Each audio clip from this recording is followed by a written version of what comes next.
Hey everyone, and welcome to Almost Cancelled. I'm Peter, that is Connor, and we are going to talk about the Deuce Season 2, Episode 3. It's called 750. So, full spoilers for the episode, as always.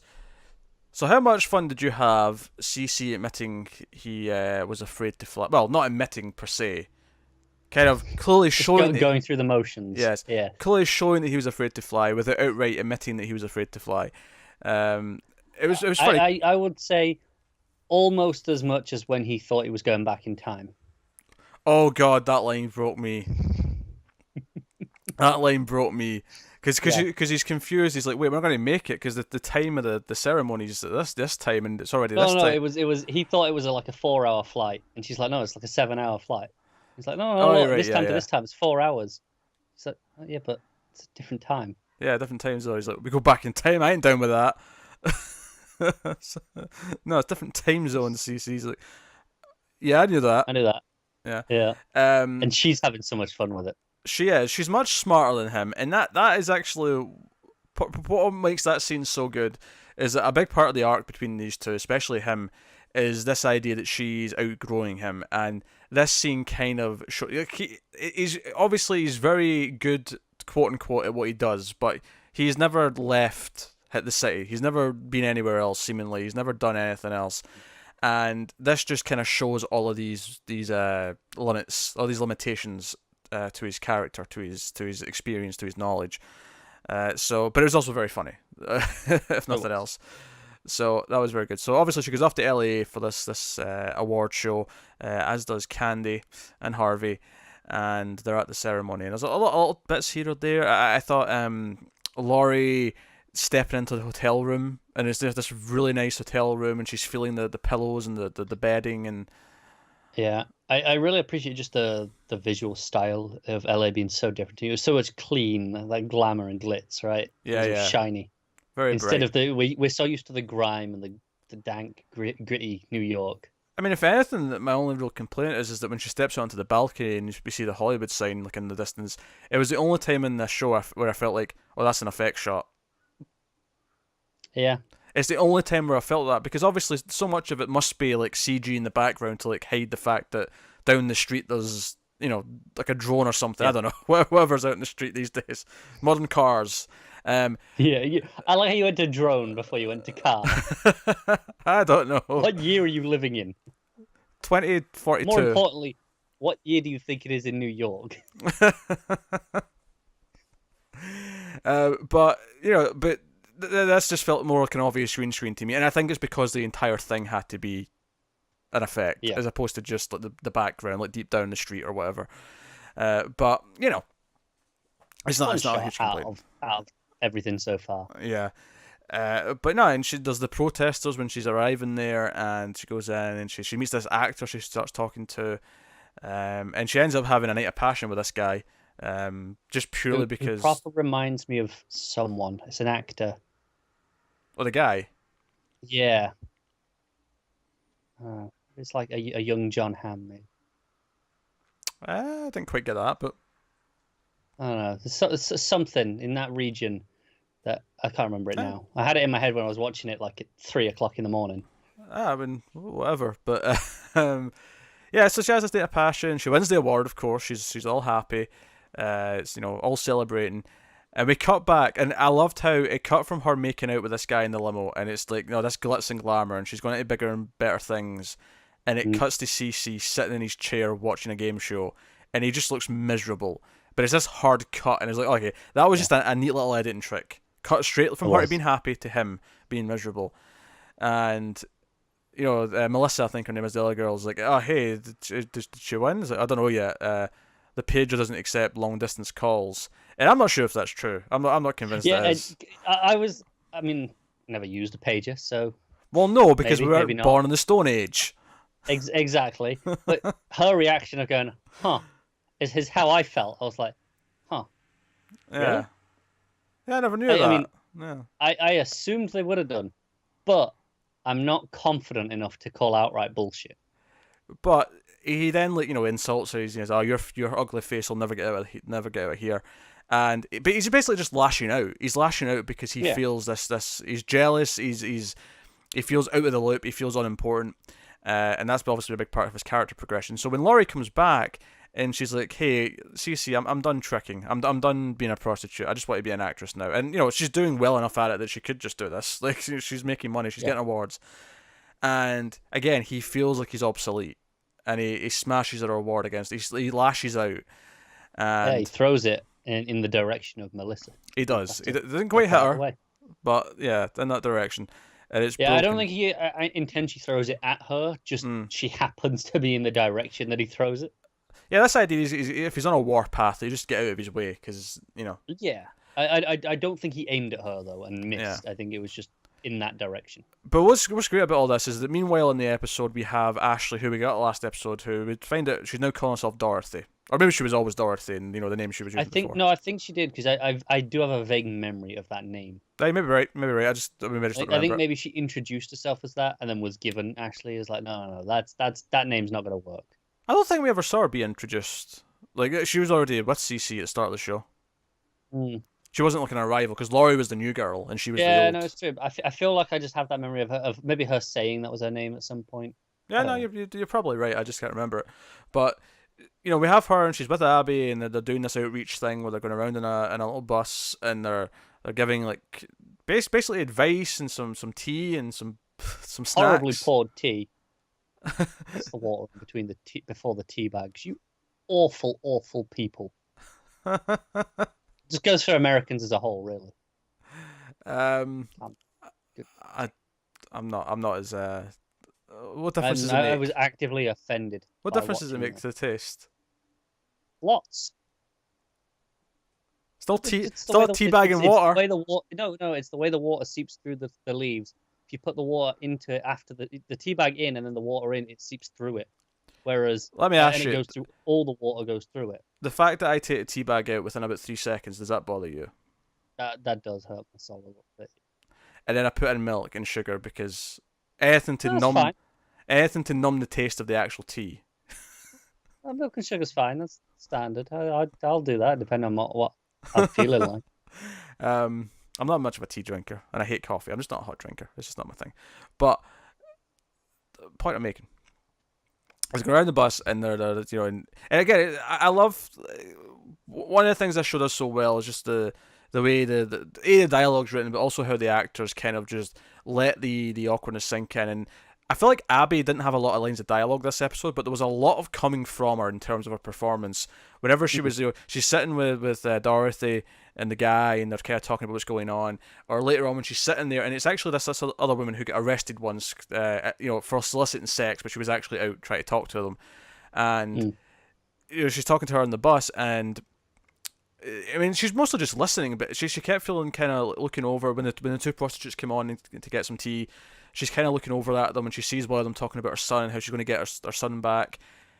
There was just so much coming from her in silence, and it was the same later on. This was what it was all building up to, because at one point Dorothy said, "Is Cece still around?" So clearly, and she also mentioned she's been in the West Coast, but so clearly she's been gone, right? And she's came back now for the first time in a while.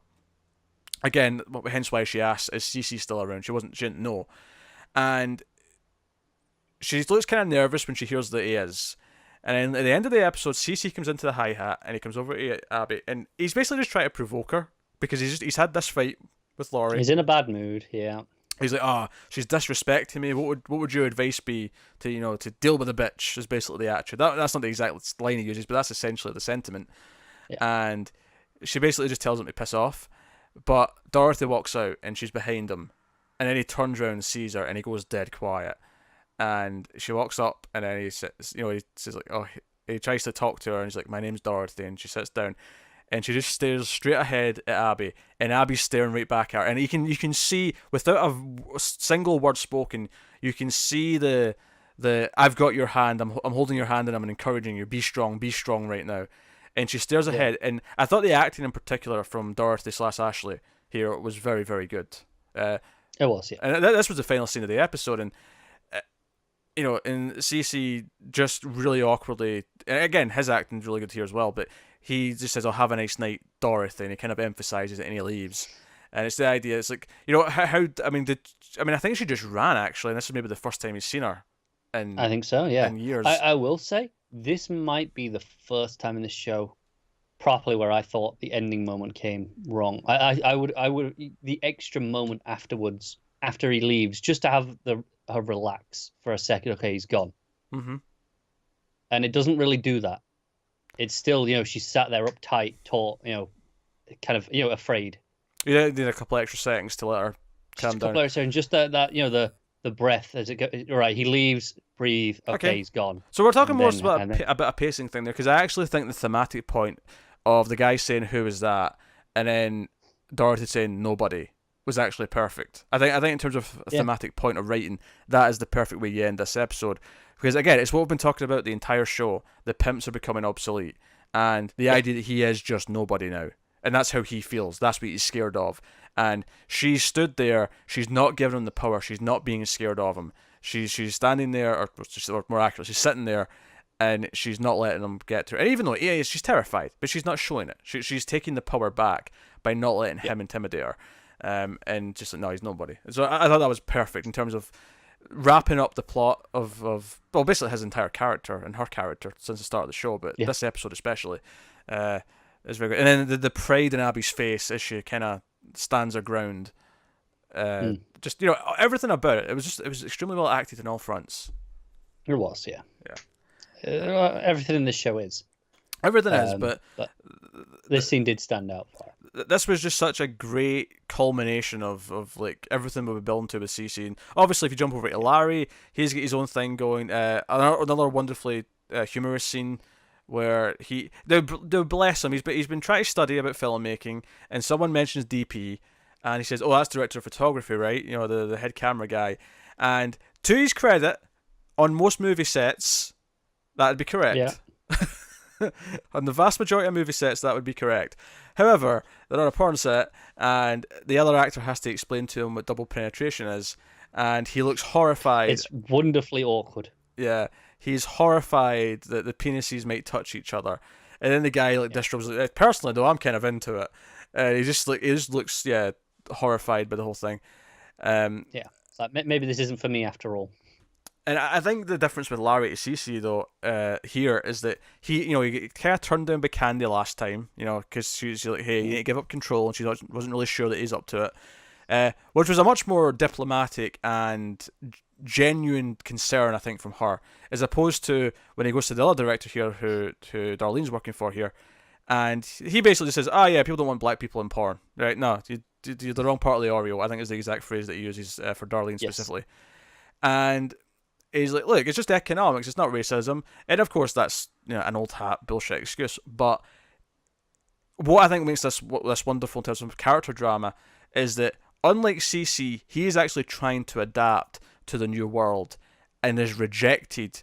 I can see Larry maybe being the only pimp that comes out of this successful. Like he's Maybe, like, okay, no, they won't let us in porn. We'll do our own.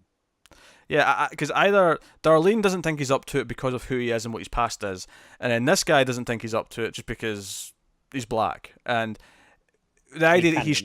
Sorry? Candy, not Darlene. Oh, sorry, Candy. I said Darlene, sorry. I meant Candy. Obviously, I meant Candy. But he's trying his best. He's trying to adapt, and he's basically being told, nah, you're not made out for this world. For one, for one legitimate reason in one sense, and one obviously very non-legitimate reason in the other sense. But either way, he's not been allowed in. He thinks he's built a position of power for himself as a pimp over the years, controlling the girls, and only to find out now that he's completely powerless. It's not that he has to give up the power; he's realizing he's already lost it, and that's kind of beautiful in terms of drama. It's just beautiful. It is, but like I say, he's the one willing to adapt, and I think he will adapt. And he might not have the same power that he had, but I think he'll try something and come out on top. Especially after this rejection, maybe he'll, maybe he'll produce specifically black porn, and that'll be exactly where he especially goes with as that. This ends with him and Darlene walking off set, being like, "Nah, screw you." Although again, I did get a little bit of humor out of Darlene telling him to talk to him because she's getting paid less than the white actress, and she wants him to talk to him, and she even offers to do it herself because she thinks that he's scared of him. And imagine that. Just imagine, go back to season 1 and imagine why the girls thinking the pimp would be scared of someone else and offering to do it for them. I know.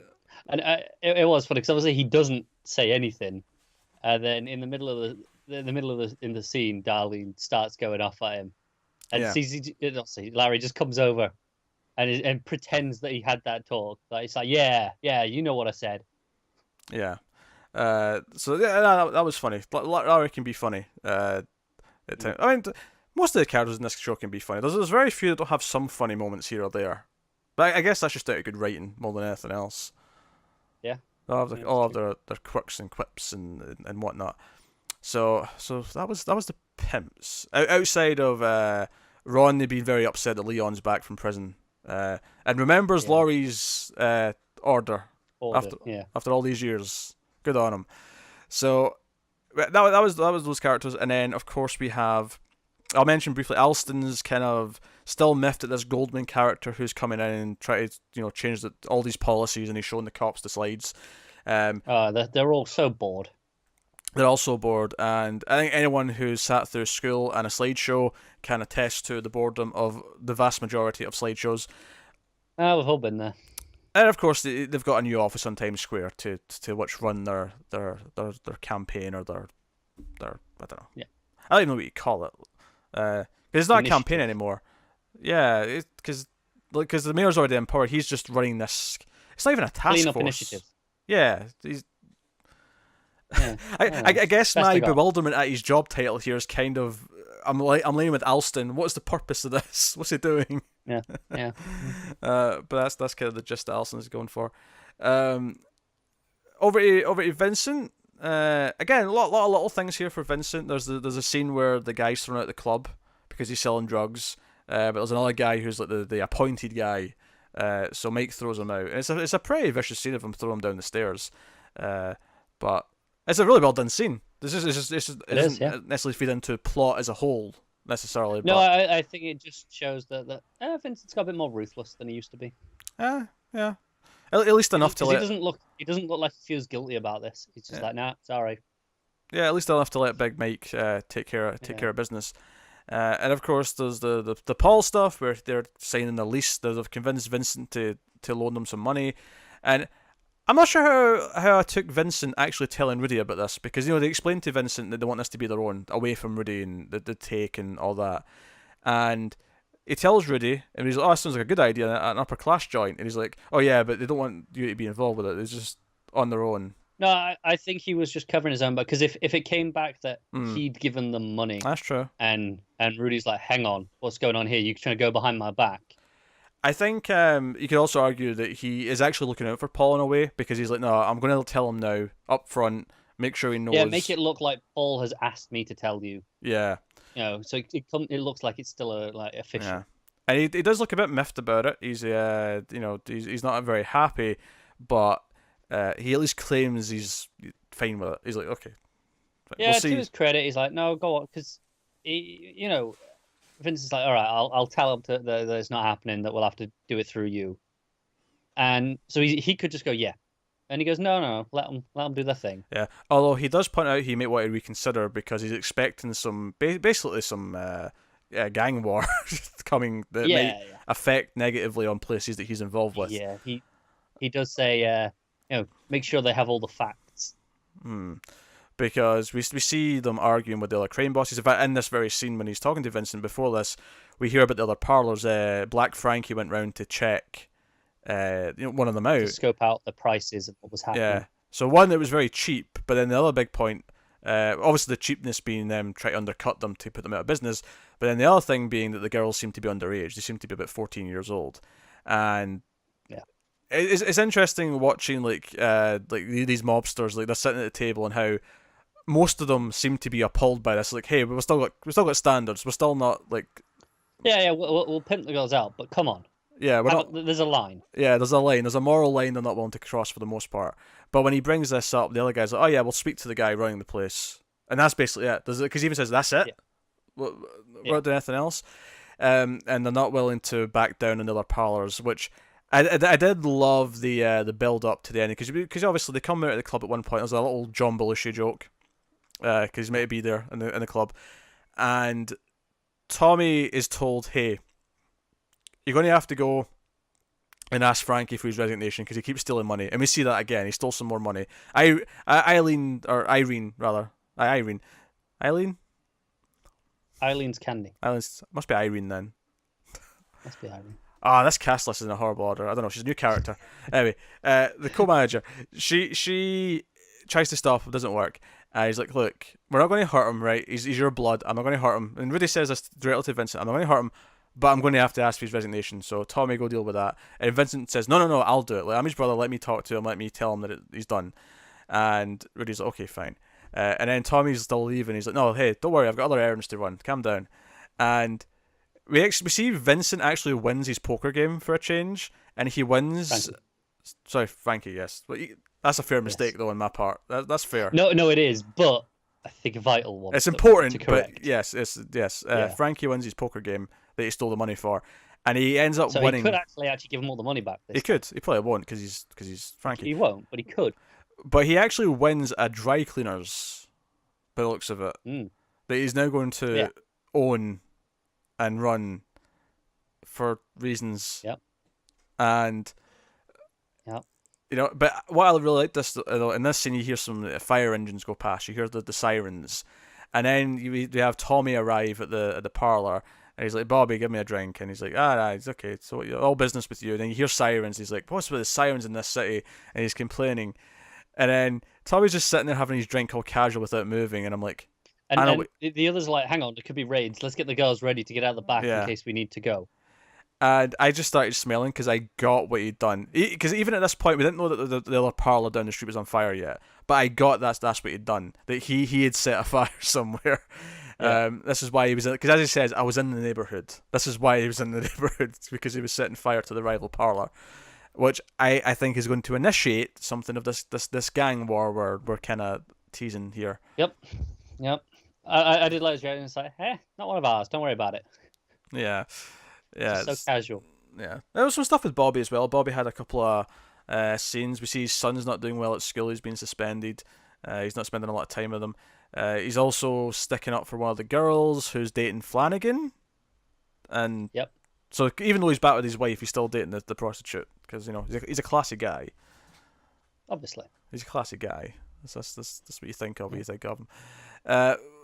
But yeah, so there's a lot of little things in this episode, which is not to discredit it, actually. I thought the core stuff with Laurie, Cece, and Dorothy, like all that stuff was like the anchor, the core like story of the episode, and then you had all these other things like sort of sprinkled around, kind of building up everything else, which I'm sure will be more relevant and more prominent in future. Arguably a little unfocused though, compared to some of the episodes. Yeah, I mean, I feel like this show always has a lot of like things going on at the same time, though. It does. Because we don't mention Candy yet. Of course, Candy, who we see also at the awards, has a couple of. I was gonna say, I felt it being a little more unfocused, more than usual this episode, and it was as you mentioned, Canada. I think it's just a different location. Yeah, maybe because this feels so separate that maybe that's why it feels like okay, we're literally going somewhere else. Yeah, maybe actually, because she's at the awards, of course, and as Harvey's getting drunk and he's talking about his award and how it's partly due to her because she helped with some of the scenes and whatnot, she gets... It's kind of an awkward moment where he's like, oh, we should be proud of her perversions, and she feels kind of uncomfortable. And then when he wins the award, she looks up and she feels a bit apprehensive, but also, I mean, proud and apprehension. It's a really good performance, actually, because there's multiple emotions mixed in, which is a really good sign of acting, because or a sign of good acting, I should say, because you're reading it and you're getting a complex mixture of things happening behind the eyes. And I think, which I thought was funny. When Laurie was with the other actor, they spoke about that. Her doing that part in the movie. It's like where she's like familiar but unfamiliar. Yeah, and all she really says, it was like when I stayed at my grandma's house and I woke up and I kind of knew where I was, but I wasn't really sure. That was her motivation. That was her. Yeah. Hey, whatever works. But. Or inspiration rather, but so she has that moment, and then when he wins, and she has that other moment where she has this apprehension, and you get that she kind of wants this for herself. She's proud of him, but she's setting her goals higher. She's setting her goals. She wants to be this, and we see her talk to possible investors, possible studio heads, to fund this Red Riding Hood film that she wants to do. And the guy who she's talking to at the after party is very receptive of it, but he's like, I can't fund this. Like I just can't do it. It's not that I don't want to, but I can't. But hey, it's a great idea. I'll recommend you to someone. And she gives this is a guy who's works from a proper studio. It's a proper producer. This. Yeah, I'll send you over, and he'll probably go for this. So go and have a speak with him, and we see this scene where she goes to him, and she explains her idea. He's kind of on board, and he's asking her about, so you're going to be like you're going to be in it, because she says, oh, you're a little bit too old to play Red Riding Hood, no offense, but so the grandma maybe. He says, oh, I'm going to be in it. I'm just going to direct it. So no, director star, you're going to be in it. You don't sell the name of the director with a porn movie. You sell it with the name of the stars. And she's like, no, I want to just direct. I want to be behind the camera. And you can tell, again, she's got these aspirations. She's going higher. And then he says, look, I can't fund the whole thing, but I'll give you 10 grand right now for 10% of the action. If you come over here and give me a blowjob while I do it. And as good as the acting was at the end of the episode, this might actually win the episode in terms of just raw performance. It's the way she thinks about it. She's kind of horrified. She wants to say no, but then she's like, you can see in her face, she's like, I've done far worse for a lot less. Yeah, she's horrified. I think it hurts though. I think it hurts because she thought she was done with this, and I think it's also different because this is maybe the first time in a long time where this has been directly just doing it as prostitute, because she's been a porn actress for the last 5 years. Yeah. Right. Whereas this is directly, no, you come and do this and I'll give you money. Right. That is what this scene is. It's dressed up. She's willing to do it and get through it to get towards her goal. Well, she is, but I think the real the point of this scene though is that she immediately goes and cries in the bathroom. She Oh, she does. She's horrified by it. But you have the moment at the end as well where she takes the check and she puts it, on her desk at home, and she's like, no, I'm doing this. It's determination, and she'll do whatever it takes to get it done, even if she does have to do that. I feel like you're coming at these scenes very differently from me. Dang. I'm not arguing that there's determination there, but I that was not the core thing I was thinking or getting from those scenes. I was getting sadness. I was getting this this shame that she's still this. Like, she's not really changed what she is. And that the check going, she comes in because this is a direct callback to some scenes we had last season where she'd come home, she'd listen to her answering machines, and she'd like count her money that she made that night being a prostitute. Yeah. And this was that she pulls out the check and she puts it in front of the phone, whereas, and to me this was her acknowledging she just did this again. That this was her doing what she did years ago on the street.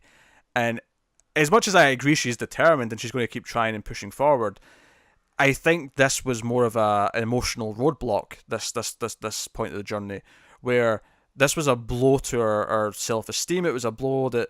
Because remember last season we had a couple of scenes where she'd been in these like interview scenarios where she was talking to someone about a film, and they'd have to comment on how good she was in a scene, and they'd have to turn it into just talking about her being naked and having sex and whatever. Yeah. This, for me, was kind of an evolution of that, where even at this high up in the chain, where she thought she was going legit, she even said to the first producer, hey, I don't want this to be in New York, I don't want this to be, mob money, I want everything above board, I want to be an actual filmmaker, regardless of the fact that it's, it's porn. And here was, like, she thinks she's kind of getting there, she thinks she's urging forward, but even in this scenario, she's still being torn down to this level. It's still coming down to getting your knees and do this. So yeah, I think this is a big emotional roadblock for her. I need to take a drink. Continue, say something. No, I agree with everything you said. I think the moment starts where, where he says, "Oh, you're going to come over here and do this while I write the check," and she just looks stunned. Like, she thought she was away from it, and she thought it was different over here, on the other coast. But yeah, well, I think the reason why I disagree with you saying getting the determination from this scene specifically is that the moment she agrees, to me, is not determination. To me, it's giving in. Okay. And that's what makes the scene really sad for me, is that she really doesn't want to do it, and she makes the call to do it. And I can see that, but like I said, for me, it was that moment where she kind of goes, okay, I'm going to do it. To me, that was just Like her in her mind, she's like, no, I've done worse for a lot less. I'll do this now so that I can get this money and make a name for myself in the future. Nah, I wasn't. I mean, I'm not saying that that's not kind of there in a way, but I feel like it's much more. It's much more soul destroying than I think you're phrasing it. Maybe it's really hurtful. I think she really like. I think she feels little when she has to agree to do this, and I don't think she wants to. I think she gives in and does it because it'll cause more trouble than good, rather than purely for the sake of the money. Yeah, fair enough. So to me, this was probably one of the most heartbreaking scenes in the show. Partly because not only is she being forced to do this, not only is this, of course, straight up harassment, but on top of all that, it's this personal journey for her where she left this behind, she fought her way out of it, and she's trying to get to a point where she's not even going to be an actress anymore. She doesn't want to do that. She wants to be in the other side of the camera. And we saw that the very first episode of this season was showing that she was getting more of a thrill out of putting the scenes together than she was actually in the scenes themselves. And ultimately she hit this roadblock where this guy's like, no, you're still going to have to be this. If you want to get any further here, you're going to have to do this. And I think to me that's the most heartbreaking this show's possibly been, at least in the sense where, because it's been this journey we've been on with this character since the start of the show, it has the most dramatic weight to it. Because there's definitely a lot of moments in the whole show where you could argue this is the saddest moment of the show, or this is the most heartbreaking moment in the show, because it's full of heartbreaking moments in a real world context. But so her going home and then putting the check out like that, and I love that it happens. She gets out the first calls about like she's putting in a loan for the bank. It's like, we need like proof of your income, so bring a pay slip or whatever to the next time you come, set up a meeting. And it's right after this she gets a call from Harvey, basically encouraging her and saying, hey, this is I'll put some word for you, I'll help you where I can, but this is your thing, this is your baby, and you're going to do it. And that's where I think the determination comes in, because she's feeling, unlike this other guy, Harvey actually is genuinely supportive and wants to help her succeed. And that's when she puts the check out. And I think that's it's like she's much lower on the ladder than she thought she was, I think, at this point, but she's still climbing. Yeah. No, that's fair enough. But hey, was there anything else? I feel it was lots of little things. I'm trying to remember if there was anyone else. There with Bobby, we done Frankie and Vincent. Yeah, done Abby, done Cece. We did the pimps. Done Laurie. Yes. I think that's us. I think that's everyone. Yeah. Yeah, I think that's us. So every episode, right? Every episode we get to is that everyone? Did we talk about everyone's plot? There's usually someone that we've forgotten. Yeah, there's usually one small thing, if nothing else. But lots of stuff going on in here. Also, actually one final point on Bobby. Actually, I wanted to point out the hypocrisy, where he's talking to the girl who's dating Flanagan, and he calls the guys who come in here a bunch of wimps because they come in here looking for love, and I'm like, pot, kettle, black. Yeah. Seriously, dude. Yeah. Yeah. Jesus. Yes, anyway. You're the last one to talk about that. I know. He's the last one to bring this up. But yeah, so that is a Deuce episode 3. So by all means, let us know what you think of this one in the comments below. Like and subscribe, all that stuff. Get us on the Twitters at mailed_fuzz for channel updates. If you want to support the channel, head over to patreon.com/mailedfuzztv. You can do that over there, but otherwise, that is us. So thank you once again for watching. Keep watching TV, guys. We'll see you next time. Have you got any vanilla?